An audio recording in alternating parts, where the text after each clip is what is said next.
No mínimo, para mim, isso é um alerta para... Se você tem curiosidade com a constelação familiar, você tem todo o direito de buscar. Eu não quero proibir. É engraçado, né? A gente não quer proibir a constelação familiar.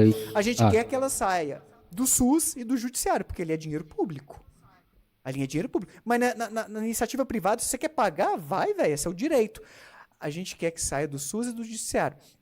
Agora, o meu conselho é, você tem curiosidade? Você quer? Vai lá fazer. Eu talvez vá um dia, mas mais para ter uma experiência antropológica que a gente fala. Muitos céticos gostam, para conhecer melhor aquilo que critica, passar. Entender, olha o que está acontecendo aqui, ó. Estou entendendo por que as pessoas acham que funciona, é por causa disso e daquilo. Então, para ter uma experiência assim, para entender melhor, vou.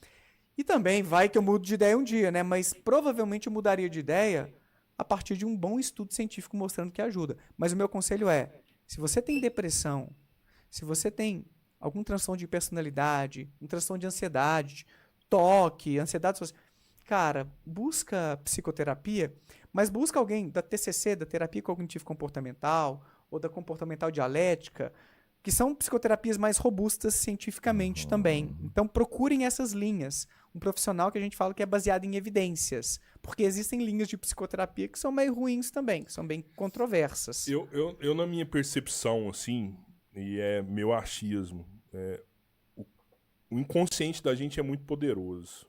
É muito mais poderoso do que o consciente.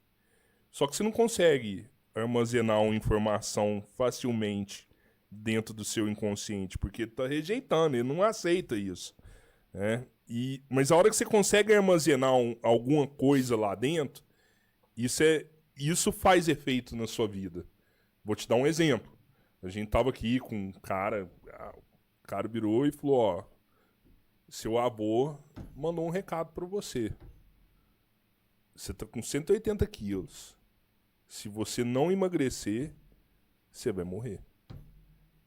Não morrer não, ele falou assim, você vai ter um AVC. Você vai ter um AVC. E é rapidinho, é daqui 2 anos. E ó, você vai ferrar com a vida da sua família. Falei, carai, velho. Aí eu saí daqui e perdi 30 quilos. Mas aquilo ficou no meu inconsciente. Esse cara é bom, mano. Aquilo ficou no meu inconsciente. Ficou forte. Sim. Ficou forte. Eu tenho que fazer alguma coisa, eu tenho que fazer alguma coisa, eu tenho que fazer alguma coisa. Sim. E eu tava extremamente viciado em açúcar, tudo. Mas o inconsciente, ele, ao mesmo tempo, ele quer te ferrar de tal forma que a hora que você deixa de acreditar nisso também, você começa a rejeitar essa ideia. Ah, cara, que cara ali, velho. Eu tava me enganando, irmão. Vou morrer nada, cara. Talvez ele não tenha recebido essa informação de avô algum. Talvez. Sim, sim. Mas ele falou de um jeito que te despertou um medo. E um medo que não está distante de uma razoabilidade, porque a gente sabe que sobrepeso aumenta certos riscos. Você vê um gordo aí custando a respirar, você vai morrer. É muito mais fácil você morrer. Aumenta a chance de certas doenças. A minha mãe, ela está com hipertensão. Foi diagnosticada recentemente. E hipertensão é fator de risco, né? É uma doença que aumenta o risco de infarto, de AVC, traz complicações, aumenta a probabilidade de uma morte precoce. E aí eu tô puxando a orelha dela, mãe, toma um remédio todo dia, que às vezes ela esquece. Parece que ela tá melhorando agora, tá engatando. Mas o que eu quero dizer com isso é que às vezes alguns conselhos aparecem, que são bons conselhos do ponto de vista de saúde, mas com uma justificativa errada. Veio do mundo espiritual isso. Mas, cara, se te trouxe um impacto positivo, Fez legal, bem. vai lá. O problema é que a gente tem estudos mostrando que muitas vezes, eu tinha falado lá atrás sobre alguns problemas da religião, esse aqui é outro. Muitas vezes, a narrativa religiosa conflita com a narrativa científica. Aí é que mora o problema. É, por exemplo, igrejas evangélicas dizendo que Covid era uma ficção. Lá no início a gente ouviu muitos questionando a existência do vírus. Ou então falando, o vírus existe, mas Deus protege a nossa congregação. E aí a galera tava lá toda tomando do mesmo cálice, espalhando o vírus. Isso rolou também. numa igreja aqui em São Paulo. Então a gente tem pessoas interpretando depressão como uma possessão demoníaca. A gente tem dados de que quando você está muito envolvido com certas congregações religiosas, demora mais para você decidir buscar ajuda profissional quando você desenvolve um transtorno mental. Isso também não é legal. Então existem perigos também nesses discursos ou nessas explicações religiosas para o que acontece na nossa vida. Às vezes é legal, pode ser um incentivo para você cuidar da sua saúde.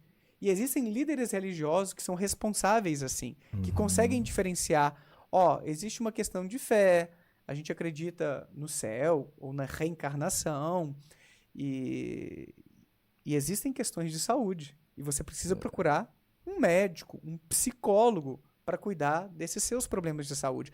Aí eu bato palmas, eu falo, legal, é um cara ou uma mulher que não está se opondo à ciência. Cara, ele já tem a frase pronta. Ele chega lá, tá assim, o guia espiritual dele tem que virar e falar assim, faz a sua parte primeiro para Deus fazer a dele. Então vai lá no médico, trata, ele vai te ajudar. Vai lá e faz a sua, tem a frase pronta já para isso. Sim, vai lá e faz a sua parte. Cara, aí suave.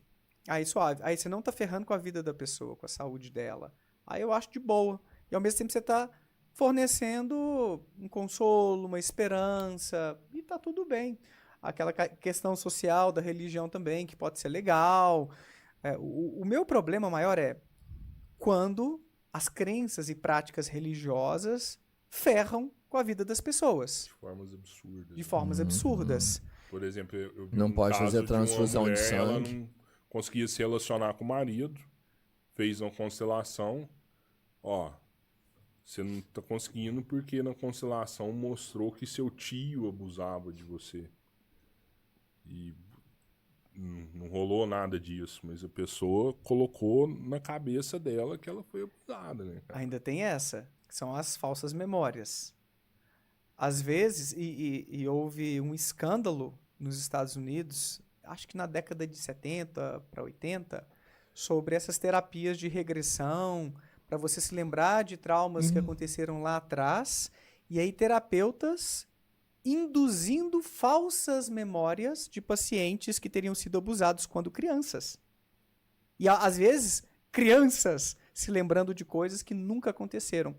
Então, infelizmente, o nosso cérebro não é um órgão perfeito que só armazena informações daquilo que aconteceu, como se a gente conseguisse só se lembrar de forma precisa. Ele pode... Na verdade, todo o processo de lembrança é uma recriação de uma experiência que você teve. E nesse processo de recriação, há imperfeições. A gente pode recriar uma mentira e virar uma verdade absoluta. Cara, você fala cabeça. isso, cara. Você fala É isso, perigoso. uma das lembranças mais antigas que eu tenho é um sonho É mesmo. de quando eu era moleque. Aham. Que eu fiquei com muito medo, eu acordei, tipo, apavorado, é um sonho. Sim, Eu sim. devia ter, sei lá, um moleque, O que criança. você sonhou? Eu sonhei que eu passava num corredor. No meu sonho, era a casa da minha avó. E era um corredor bem comprido, assim, sabe? E eram cheio de portas dos dois lados.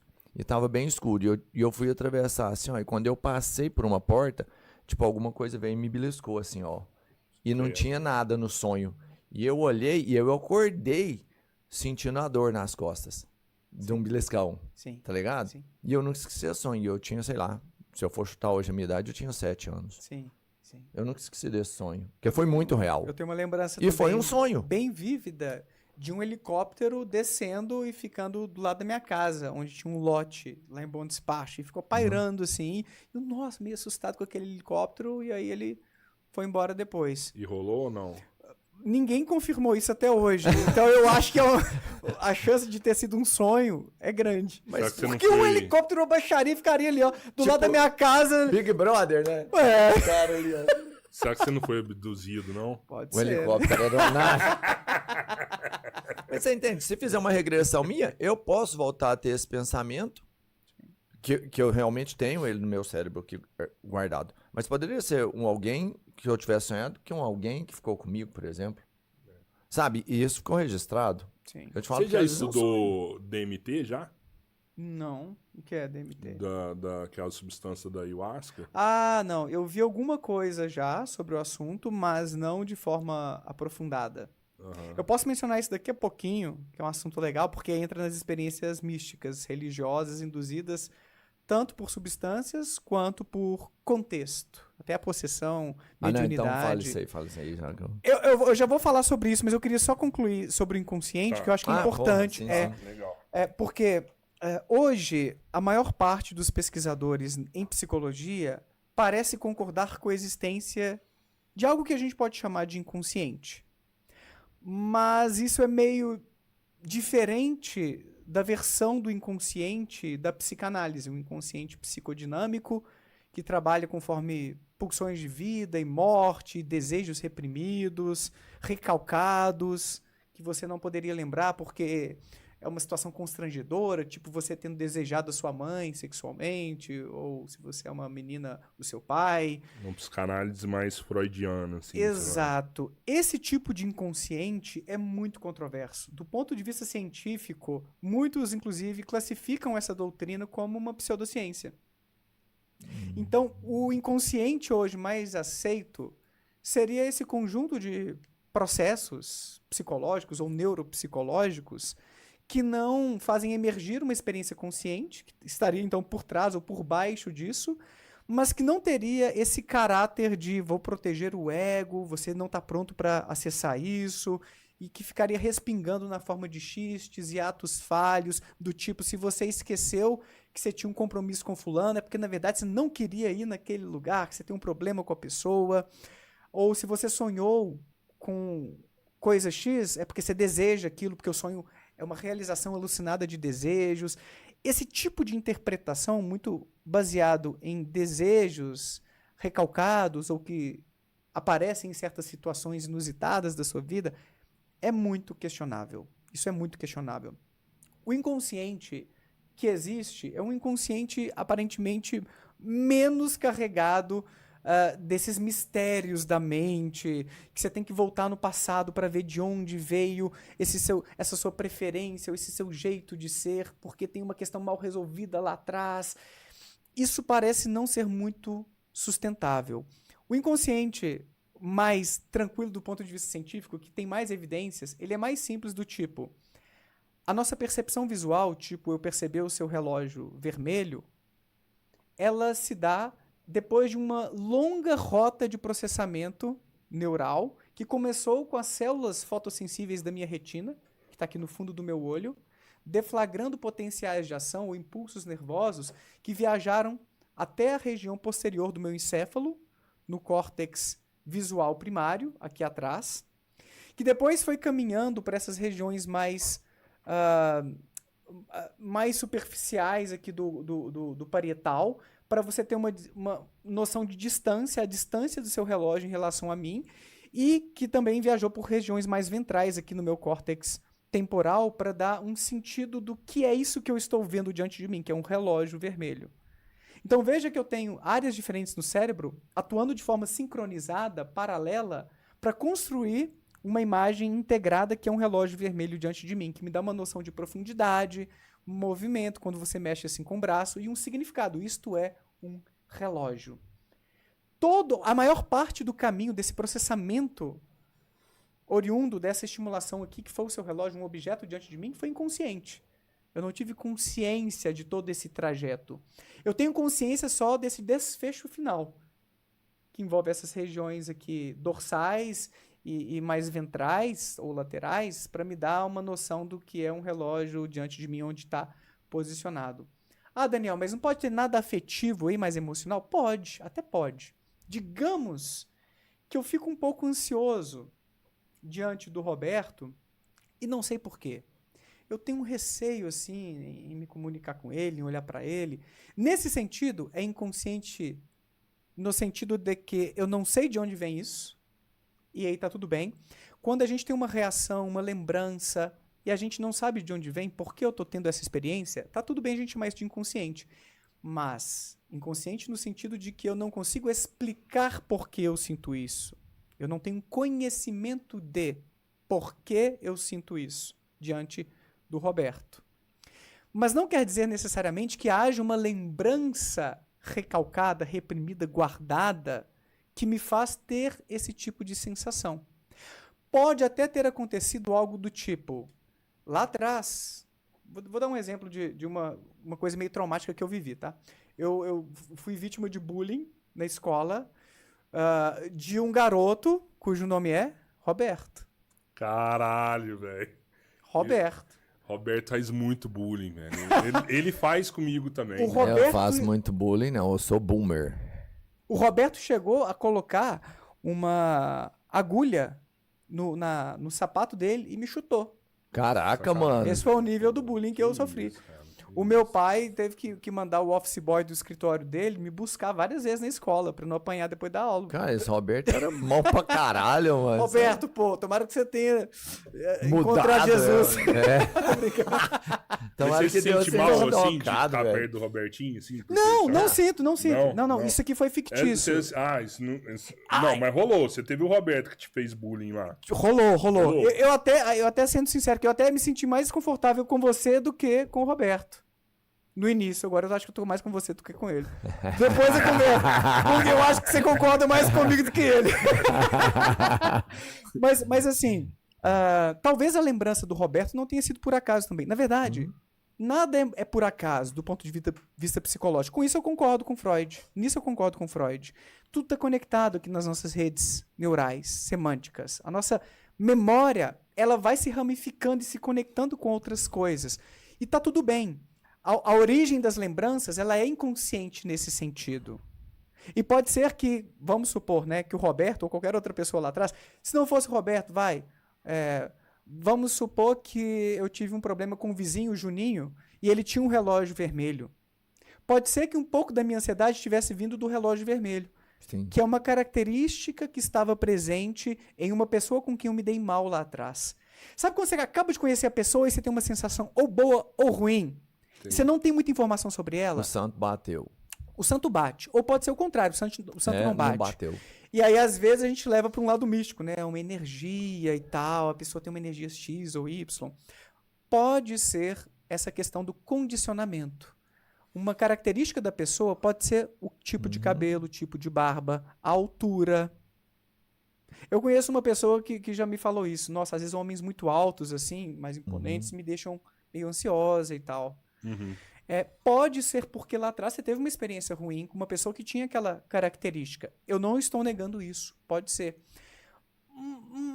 Mas veja que a explicação não é tão misteriosa e você tem que voltar no seu passado para liberar aquela lembrança e você... Normalmente você pode trabalhar isso em terapia sem precisar voltar nesse passado ou encontrar uma lembrança que está reprimida. Porque muitas vezes esse caminho é mais demorado, é desnecessário e muitas vezes você pode estar caçando chifre em cabeça de cavalo. Às vezes não teve um evento traumático lá atrás. Às vezes as pessoas desenvolvem depressão ou ansiedade social ou, sei lá, qualquer outra coisa assim, sem ter tido um grande problema com o pai, com a mãe, com o irmão. Às vezes você nasceu, você foi azarento de ter variantes genéticas que te deixam mais sujeito a desenvolver uma depressão. E aí você está numa situação de vida com muito estresse e você acaba se deprimindo. Você já está com insônia. Insônia é fator de risco para depressão. Não tem nada, uma coisa traumática lá atrás. Então podem existir alguns condicionamentos, algumas experiências de vida que explicam a origem de um desconforto, de uma coisa assim, talvez uma dificuldade sexual, como vocês exemplificaram aí, né, a pessoa com o marido. Talvez sim, não estou dizendo que não. Mas muitas vezes não tem esse elemento misterioso que ficou para trás, que você tem que resgatar, que é o caso da psicanálise, que trabalha muito com esses pressupostos, e da constelação familiar, que leva mais que foi um avô que estuprou, ou uma avó que perdeu uma criança, e essa criança não está sendo incluída na família, e você tem que lembrar disso e perdoar, e se liberar dessa repetição familiar para você se curar. Não temos evidência disso, saca? E esse inconsciente, cheio dessas lembranças que estão por trás de cada coisinha da sua vida, um ato falho, um esquecimento, uma dificuldade X ou Y, é perigoso. Eu acho que a chance é mais de ser o caminho errado do que correto para a gente compreender e ajudar as pessoas a resolverem suas questões emocionais. Eu acho que um dos processos de cura da psicanálise está em a pessoa sentar ali e ela mesma está falando o que está rolando com ela, assim, sabe? É parte do processo dela se curar.